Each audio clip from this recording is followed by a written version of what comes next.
শূর্পণখা ছিল লঙ্কাধিপতি রাক্ষস রাজ রাবণের বোন।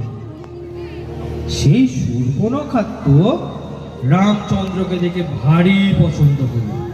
তখন তিনি ছদ্মবেশে রামচন্দ্রর কাছে এসে তাকে বিয়ের প্রস্তাব দিলেন। রামচন্দ্র না করে দিলেন। তারপর তিনি গেলেন লক্ষ্মণের কাছে। লক্ষ্মণও না করে দিলেন। তখন শূর্পণখার আগে গেলেন সীতা দেবীকে হত্যা করতে। লক্ষ্মণ সাথে সাথে শূর্পণখার নাক কেটে দিলেন।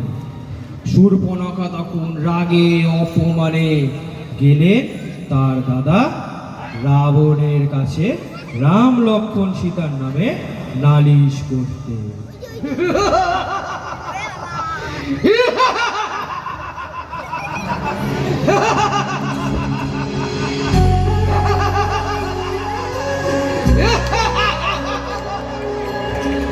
আমি লঙ্কাধিপতি রাবণ, ওই রামের ভাই লক্ষ্মণ, ওই লক্ষ্মণ